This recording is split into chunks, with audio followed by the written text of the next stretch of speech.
Olá pessoal, seja muito bem-vindo ao podcast Pensando em Finanças, onde eu falo sobre dicas e estratégias para organizar a sua vida financeira. Eu sou o Beto Caseta, o seu planejador financeiro, e hoje nós vamos responder a perguntas, a casos reais de pessoas que têm dúvidas sobre planejamento financeiro, então é bem legal, certo? É o primeiro que eu estou fazendo no podcast. Selecionei 5 perguntas na internet, certo? Perguntas que certamente você pode ter alguma coisa em comum, se não tudo a ver em comum. E então eu vou responder essas perguntas aqui. O que é muito legal, eu vou tentar fazer da forma mais natural possível, ou seja, eu selecionei as perguntas, mas eu não detalhei ainda as respostas, certo? Claro, a gente tem uma ideia geral que a gente vai montando, mas eu vou tentar responder como se fosse o mais espontâneo possível para ficar uma coisa legal, uma coisa como se tivesse alguém me perguntando na hora mesmo, tá? Então, vamos à primeira pergunta aqui, certo?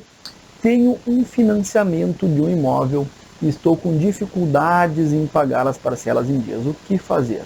Certo? Então, nesse caso, parcelas de financiamento imobiliário. Claro que vai depender. Primeira coisa, acho que começar do começo. Né?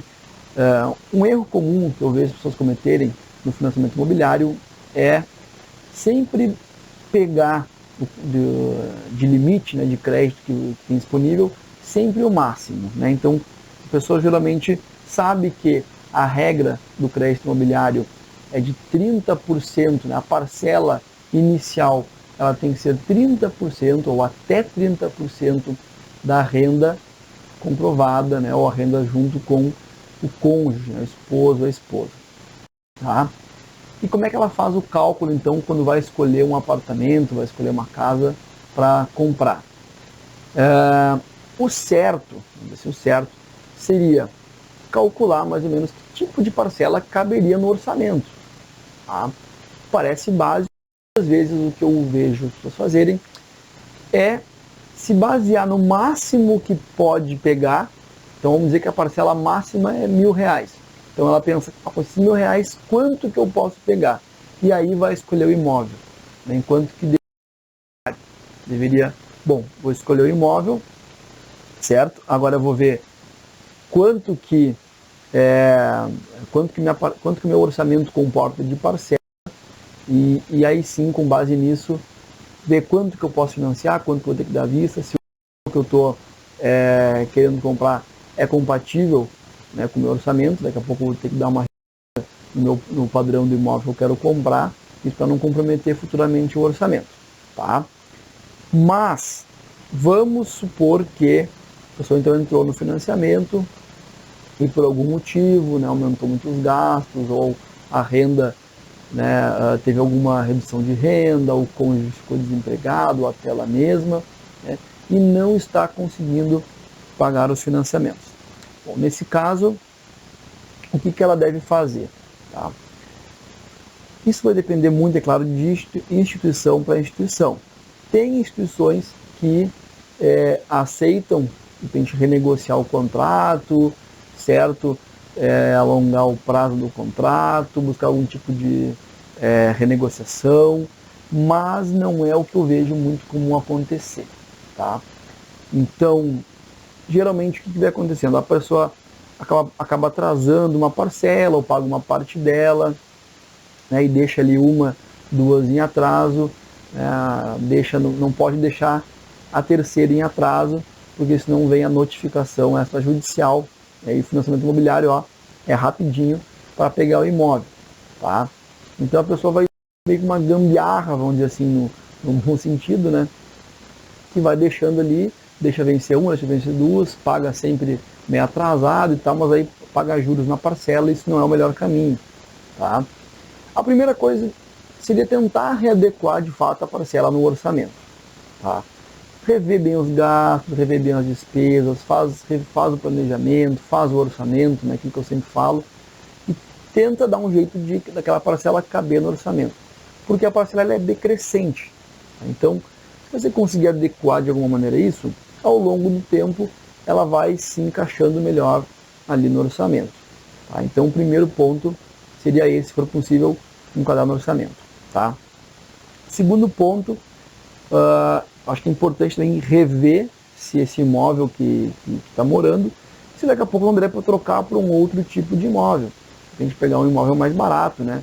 Claro que vai ter toda vamos dizer assim, uma mão de obra, né? Uma questão operacional de ter que trocar o imóvel, vender o atual, comprar um novo, pode gerar um transtorno, certo? Mas se estiver apertando muito, eu acho que vale a pena considerar sim, daqui a pouco, uma mudança de imóvel, de locação, tá?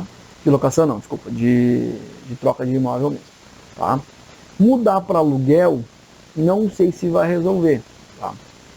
Daqui a pouco a pessoa tem uma parcela de 1.500, não está conseguindo pagar, poderia fazer o seguinte, poderia alugar o imóvel que ela está morando atualmente, se conseguir um preço aí de 1.500, né?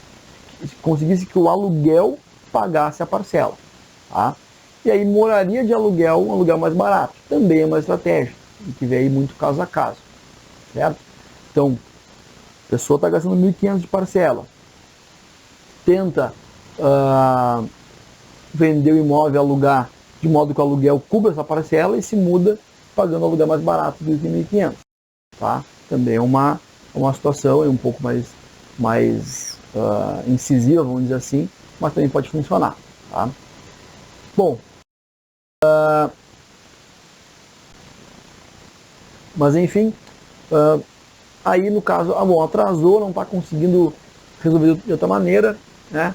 A instituição pode ou não renegociar, né, jogando as parcelas mais para frente, enfim, aí tem que ver com cada instituição, mas existe sim a possibilidade, tá? Aí tem que sentar lá e ser, sempre digo, né, sempre ser o mais franco, mais honesto, mais sincero possível, né, comprovar, demonstrar que realmente fez redução de despesa, que não está conseguindo pagar, e aí a negociação com a instituição mesmo, porque a instituição também quer receber em dia, e não é assim tão fácil para ela retomar, ou melhor, para retomar até é fácil, né? Mas daí vai ter que leilão imóvel, e aí tem que aparecer comprador, tem toda uma outra série de questões que o melhor mesmo é adequar a parcela à realidade de quem financiou o imóvel.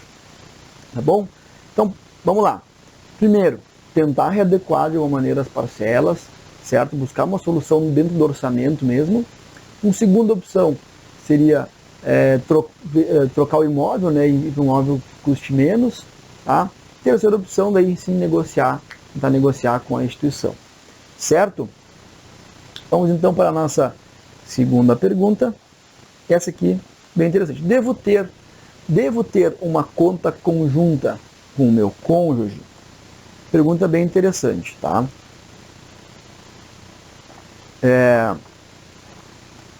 Eu vejo assim que há uma certa resistência, uma certa dificuldade dos casais conversarem quando o assunto é dinheiro. Não só os casais, né? Com o assunto dinheiro como um todo, ele é ainda um tabu, né? Desde que a gente é criança, passando pela escola, faculdade, pouco se fala, né? Ou pouco se falava, agora começando aí a disseminar melhor a educação financeira. Mas eu vejo que em casal é até mais complicado, porque existe uma crença de que onde há dinheiro não há amor, ou as coisas não se misturam, e não tem nada a ver.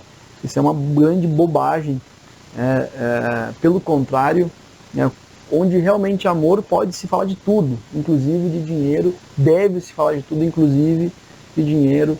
Eu digo, quanto mais racional for o casal nesse sentido, mais fácil e mais protegido vai estar o outro lado da relação. Então uma relação saudável sobre o dinheiro é falar sobre ele, fazer planos em conjunto, né? Uma dica que eu sempre dou assim, entrando na resposta. Existem aquelas despesas, vamos dizer que eu sou casado lá com a minha esposa, enfim. Existem despesas que são individuais, são aquelas despesas relacionadas à minha pessoa, tá? Isso é importante numa relação, cada um tem a sua vida particular, evidentemente, certo? E existem despesas que é só da outra pessoa, que diz respeito a ela, né? Enfim. Então a gente tem que respeitar essa individualidade de gastos. Agora, Aquilo que for conjunto, aqueles gastos que forem conjuntos, por exemplo, tem um filho, tudo que for relacionado ao filho, certo? Há de se dividir, certo? Há de se dividir. Então, todos os gastos conjuntos, o correto é fazer a divisão. O que eu recomendo? Meio a meio a divisão? Não, acho que não. Acho que deve-se pegar o percentual, né, quanto que cada um ganha, quanto cada um tem de renda. Então, vamos dizer que o cônjuge A responde por 80% da renda, o cônjuge B tem 20% da renda familiar. Logo, o cônjuge A responde por 80% das despesas conjuntas. E o cônjuge B, assim fica, o cônjuge B por 20%. Assim fica justo conforme a renda de cada um. Tá? Então, respondendo agora de fato, devo ter uma conta conjunta? Acredito que sim, deve ter uma conta conjunta, certo? Para justamente centralizar e fazer essa movimentação dos gastos em conjunto. Então, exemplo meu pessoal, tá? O que eu gosto de fazer? Ter um cartão de crédito onde os gastos são conjuntos, tá? E fica bem mais fácil de controlar. Então, tudo que for conjunto é no cartão de crédito X lá, tá? E põe o débito em conta, né, da fatura numa conta conjunta, junto com outros gastos, por exemplo, luz, né, que é dividido em conjunto, água, todas as despesas como moradia, é tudo na conta conjunta, tá? Somou lá no mês, vai vir o débito de 5 mil reais, sei lá. Cada cônjuge vai aportar conforme a sua renda. Então, o cônjuge A aporta 4 mil, por exemplo, e o cônjuge B aporta 1.000. Fechou 5 mil da conta conjunta, está quitado ali as despesas em conjunto. Então, é fácil? É. Onde é que está a dificuldade? Justamente conversar sobre isso. Tem que tirar um tempinho lá na sua agenda. Vamos conversar sobre as finanças da casa e tudo mais e propor essa divisão. Tá? Acho até estranho muitas vezes que a gente tem dificuldade até de falar, a gente tem mais dificuldade de falar com quem mora ao lado, quem mora conosco, do que com um estranho muitas vezes, né? Principalmente sobre dinheiro também, tá?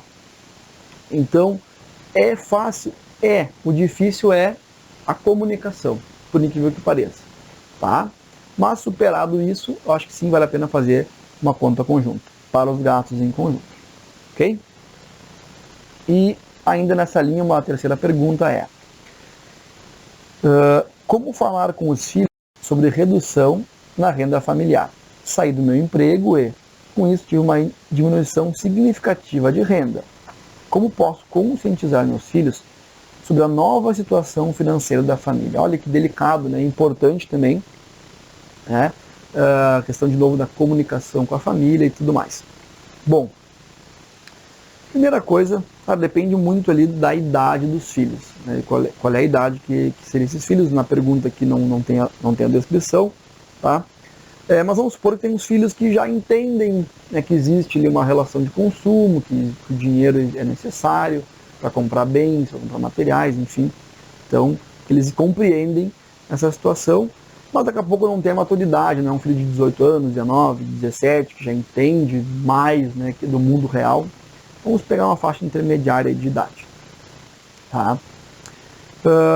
Bom, primeira coisa de tudo, eu acho que jamais deve ter vergonha da nossa situação financeira, certo? Por quê? Muitas vezes não é nossa, a gente não tem o conhecimento necessário, ou não foi nossa culpa, vamos dizer assim, existe uma outra situação que foi um evento externo, né?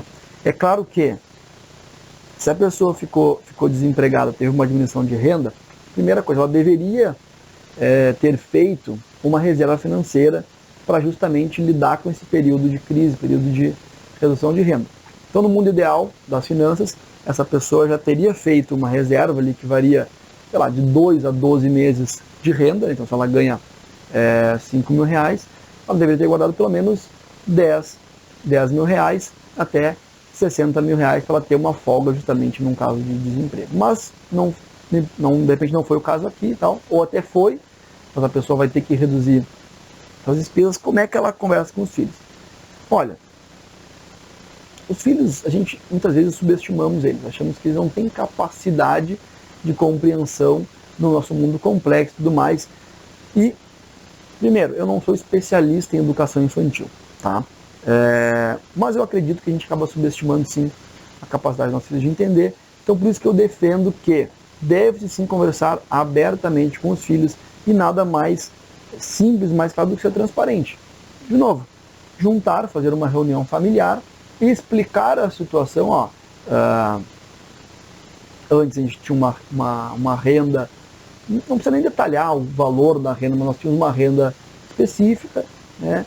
E agora, por questões de trabalho, não estou mais recebendo toda essa renda, então todo mundo vai ter que colaborar, porque nós somos, né, uma família, um grupo familiar, onde quando as coisas vão bem, né, a gente tem uma certa flexibilidade de gastos, de consumo, certo, dentro do orçamento, mas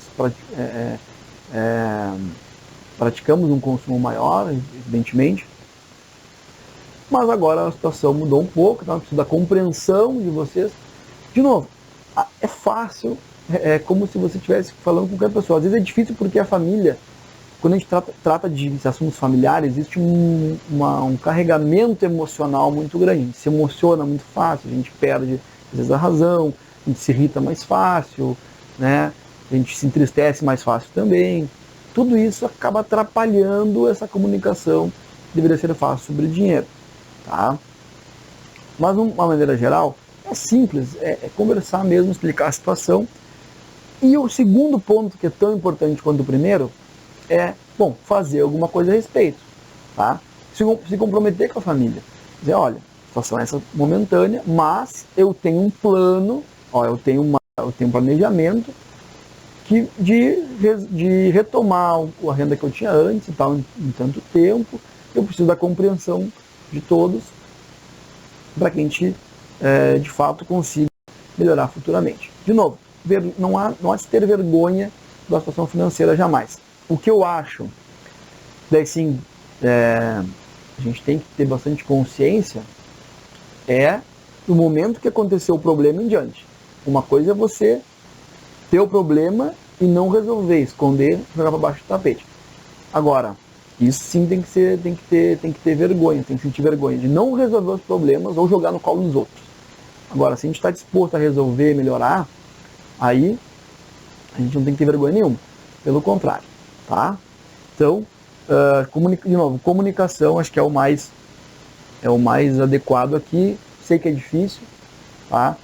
Muitas vezes você encarar isso de frente, mas do ponto de vista financeiro, para o bem-estar financeiro, acredito que sim, claro, vai haver uma certa frustração momentânea, mas, poxa, se a nossa família não nos apoiar, quem que a gente vai esperar que vai nos apoiar, né? Então, acho que isso aí está resolvido, certo? Vamos para a quarta pergunta aqui. Como funciona a insolvência civil e quem pode pedir? Tá? Então, pergunta um pouco mais técnica, né? Onde a pessoa ouviu falar do assunto e mandou a pergunta. Tá? A insolvência civil, basicamente, é quando a pessoa tem dívidas, ela tem um patamar de dívidas, e os seus bens não são suficientes para cobrir essa dívida. Tá? Isso pode se averiguar de duas formas. Existe a insolvência presumida e a insolvência real. A presumida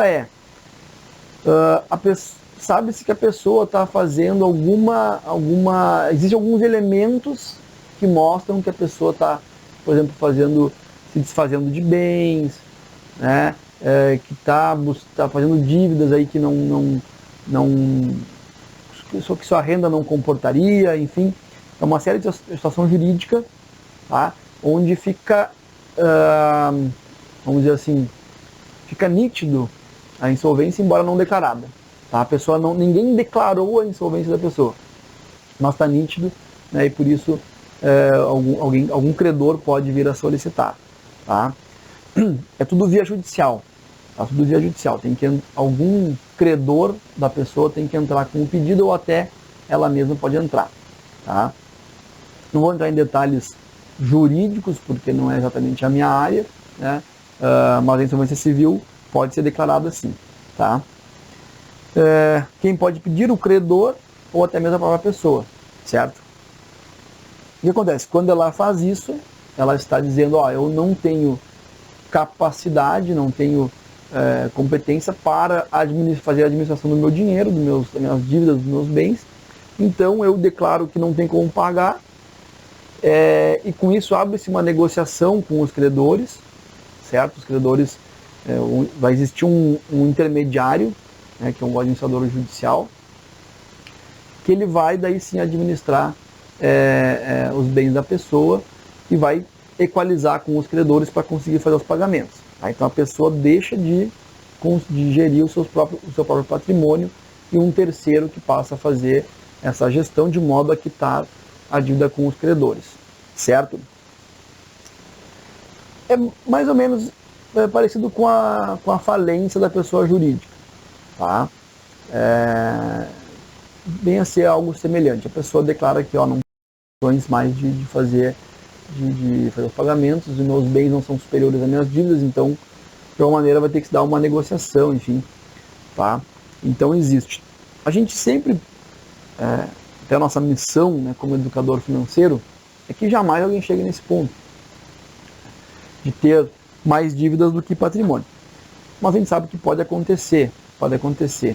E aí vem uma possível pergunta, se vale a pena pedir a insolvência civil ou se é comum. Enfim, não é comum, né? Não é comum. Então, casos mais exagerados em patrimônios, exagerados não é a palavra certa, em casos onde o patrimônio é muito vultuoso, as dívidas são muito, muito grandes, aí pode haver o pedido judicial, tá? O que se faz então antes? Vamos pensar assim, a pessoa está com dificuldades, está vendo que está indo para um caminho não tão bom, né? Eu acho que o primeiro passo é criar consciência disso. Muitas vezes a pessoa adquire hábitos meio autodestrutivos, né? Ela percebe que não está legal, que a questão financeira não está indo bem, mas não faz nada para mudar, continua numa inércia e não toma nenhuma atitude, certo? Então o primeiro ponto é tomar consciência disso e querer mudar, tá? Para não chegar nesse ponto, tem que fazer um planejamento, tem que fazer um orçamento, tem que pedir ajuda. Eu acho que a principal resposta dessa pergunta aqui, né, pode pedir a insolvência civil? Pode, mas acho que antes, não deixa chegar nesse ponto, certo?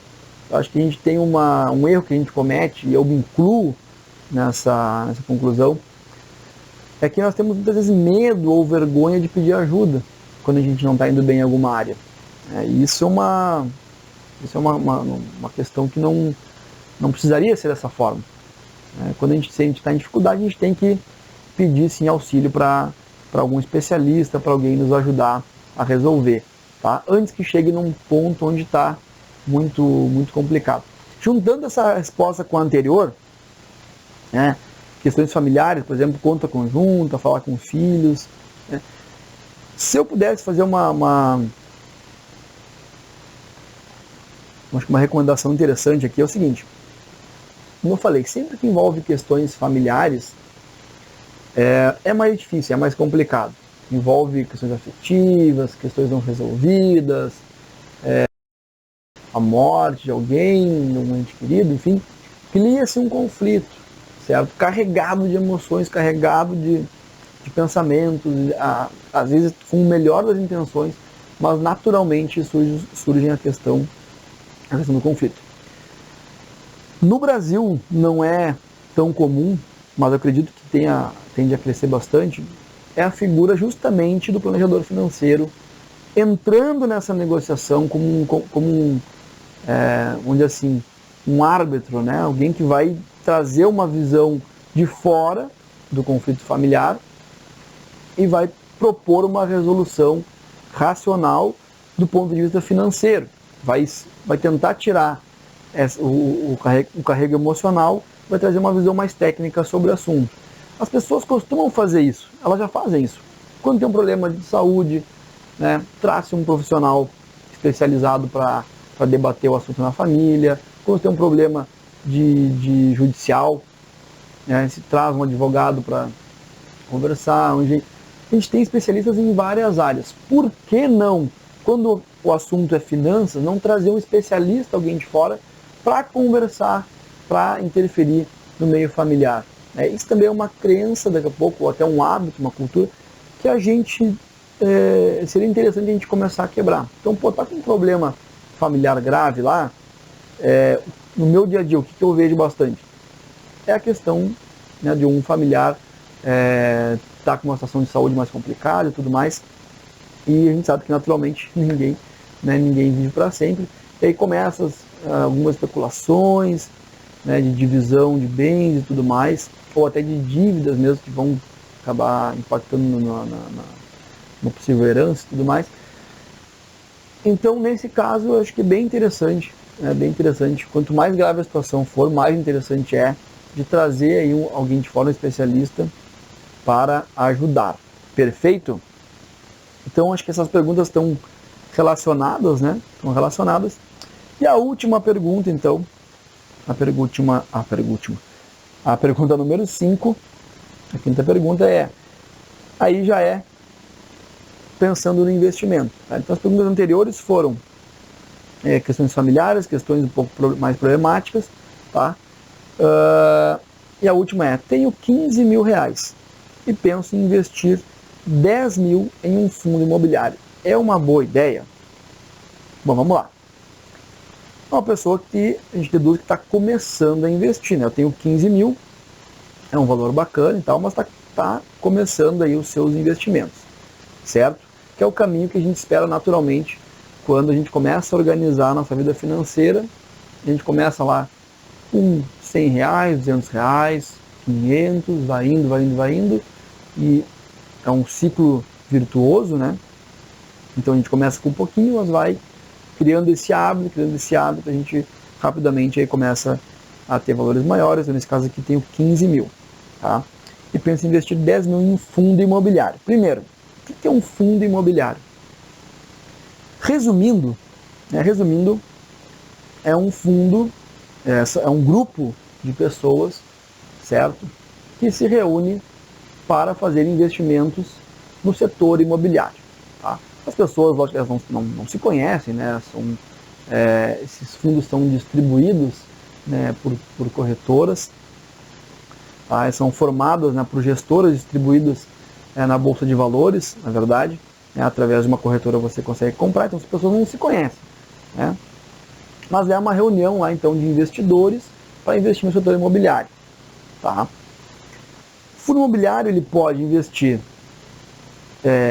em imóveis comerciais, prédios comerciais, em shopping, em prédios educacionais, em prédios hospitalares, em galpões logísticos, que a gente chama centros de distribuição, armazéns logísticos, certo? Uma série de imóveis, tá? Ou até mesmo em títulos com lastro, né, em operações imobiliárias, é tudo que é relacionado a imóveis, de uma maneira geral. Tá? Então tem uma gama muito diversificada aí. Tá? Como é que você ganha dinheiro com fundo imobiliário? Duas situações. Os imóveis, tá? Eles tendem a se valorizar ao longo do tempo, se for bem investido, né? Quem vai investir o dinheiro não é a gente, quem vai investir o dinheiro é o gestor do fundo. A gente vai dar o nosso dinheiro para ele e ele vai fazer os investimentos, tá? Ele é o especialista nesse ramo. Se ele fizer bons investimentos, os imóveis vão se valorizando e a minha cota desse fundo, a minha participação nesse fundo tende a se valorizar, tá? Então essa é uma maneira de ganhar dinheiro. Assim como pode dar uma crise no setor imobiliário e a minha cota cai, tá? Então tem um certo risco aí no fundo imobiliário. A outra maneira é, como se trata de imóveis, então naturalmente vai, por exemplo, shoppings, galpões, salas comerciais, todas elas têm um inquilino, tem alguém que está utilizando este imóvel. Esse inquilino paga um aluguel, obviamente mensalmente, ou cada 3 meses, dependendo do contrato, geralmente mensal, paga então para o fundo que investiu no imóvel. E o fundo repassa para o cotista. Então o fundo imobiliário tem duas maneiras de ganhar dinheiro. com a valorização da cota e com o aluguel. É muito parecido com a sistemática de uma locação tradicional, né? Que a gente constrói lá um imóvel, compra um imóvel e põe para alugar. A sistemática é a mesma. As vantagens é que você tem muito mais liquidez, consegue vender muito mais rápido, consegue vender no mesmo dia a sua cota, vamos dizer assim, né? E os rendimentos que vêm dos inquilinos são isentos de imposto de renda para a pessoa física. Então olha que interessante, tá? Isso aumenta bastante os ganhos, certo? Bom, de maneira geral, esse é o fundo imobiliário. Agora, tenho 15 mil, penso em investir 10 mil em fundo imobiliário, é uma boa ideia? Primeira resposta que eu dou é uma outra pergunta. Esse investidor, essa pessoa que quer investir, ela já formou a sua reserva financeira, sim ou não? Falei na primeira resposta lá, tá? Que a pessoa entrou em dificuldade, não, mentira, na terceira resposta que foi, né? Que falou com os filhos sobre uma redução na renda familiar, ficou desempregado. O que eu falei nessa resposta? Que a pessoa deveria ter justamente uma reserva financeira, que também a gente pode chamar de fundo de emergência ou reserva de emergência, justamente para esses casos de desemprego, de baixa de renda, um custo inesperado, ou até mesmo uma oportunidade que vai surgir, tá? Então, assim, desses 15 mil, tu já formou a reserva financeira ou ainda não, certo? Se tu ainda não formou a reserva financeira, eu aconselho que antes de começar a pensar em investimentos mais arrojados, né, primeiro faz lá a tua reserva financeira. Então, vamos supor que, neste caso aqui, a pessoa já formou sua reserva, vamos dizer que ela ganha 5 mil reais e a sua reserva financeira ela quer de 3 meses, então seria 15 mil reais, tá? Ou melhor, vamos botar 4 meses, então a reserva dela seria de 20 mil reais, tá? Vamos supor que ela já formou esses 20 mil reais, tá? E quer investir esses 15 mil. Tá? Então, primeira resposta, se não formou a reserva financeira ainda, foca primeiro em formar essa reserva, que é o que vai te dar segurança, vai te dar estabilidade para buscar novos investimentos, ok? Mas vamos supor que já formou a reserva financeira. Tenho 15 mil, penso em investir 10 mil em fundo imobiliário, é uma boa ideia? Não concentraria tanto em fundo imobiliário, apesar de gostar muito dessa modalidade, né? Eu não botaria 2/3 do meu patrimônio em fundo imobiliário, ou dos meus investimentos. Eu poderia botar 1/3. Acho que 1/3 está tranquilo aqui. Tá? Então, tenho 15 mil e penso em investir 10 mil em fundo imobiliário? Claro que tem que analisar o perfil da pessoa, né? Fazer toda uma análise mais individualizada. Tá? Mas, de uma maneira geral, acho uma boa ideia poder investir 1/3. Então, 5 mil desses 15 mil aqui. Outros 5 mil investiria em ações ou num fundo de ações, tá? E o outro terço aí num fundo mais conservador, uma renda fixa, um fundo de crédito privado, um fundo multimercado mais conservador, né? Ou até algum relacionado a câmbio, certo? Atualmente, mas aí vamos perguntar assim, 2/3 em renda variável é muito, né, para quem está começando. Sinceramente, se ele já formou na reserva dele, ele já tem uma segurança com qual ele pode contar, ok? Outro, renda fixa não está rendendo nada. A renda fixa está perdendo para a inflação, no máximo empatando, certo? A renda fixa conservadora, tá? Então assim, está fazendo investir. Investimento pressupõe algum nível de risco. E dependendo de onde você investir o dinheiro, o fundo imobiliário não vai ser tão arriscado, assim como as ações não vai ser tão arriscado. Depende de quais ações tu vai comprar e quais fundos imobiliários tu vai investir, ok? Sem entrar muito em detalhe para não confundir muito, tá? Mas nesse caso aqui, primeira resposta. Já formou a tua reserva de emergência, a tua reserva financeira, que é aquela que tu vai usar em caso de uma dificuldade? Ok, então vamos pro jogo então. Beleza. Tá? Já formou? 10 mil em fundo imobiliário, muito concentrado. 2/3 em um só tipo de aplicação, acho muito concentrado. Tá? 1/3, acho que está de bom tamanho ali. Certo? Aí, pegando já o gancho, mas até eu formar a reserva financeira vai demorar. Pô, até eu juntar, né, 20 mil, 15 mil para formar uma reservinha, vai demorar muito tempo. Até lá não consigo investir em algo mais interessante, sei lá. Sim, defendo que sim. Tá? Pode sim investir, porém quantias pequenas. Tá? Quantias pequenas, mais a nível de aprendizado mesmo. Né? E pequenas, aí o fundo imobiliário com R$1.000, tu entra no fundo imobiliário, R$500, um fundo imobiliário, ações também, com 1.000, 1.500 consegue já comprar ações, entrar no fundo de ações. Então sim, para aprender, acho que serve como aprendizado, para experimentar e para já ir se preparando. Putz, quando eu fechar minha reserva financeira, eu já estou preparado para começar a investir mais pesado aí em outras aplicações mais arrojadas. Bacana? Então, primeiro ponto aí, falei de financiamento de imóvel, né, dificuldade de pagar as parcelas em dia, conta conjunta com o cônjuge, falar com os filhos é importante, questão familiar delicada, porém importante, questão da insolvência civil, que a pessoa declara que praticamente não tem mais condições, né, ou a pessoa ou um credor declara que ninguém quer chegar nessa situação, acho que dá para agir antes disso. E por último aí, um valor, uma dúvida de investimentos, tá? Então, espero que tenha gostado. São perguntas reais, casos reais que eu pesquisei na internet, tá? Então, espero que tenha gostado das respostas. E claro que se você tiver uma pergunta, qualquer que seja, sobre finanças pessoais, manda que vou anotando. Quando juntar umas 5 perguntas, faço um vídeo tudo junto. Bacana? Valeu, obrigado pela tua atenção. Grande abraço.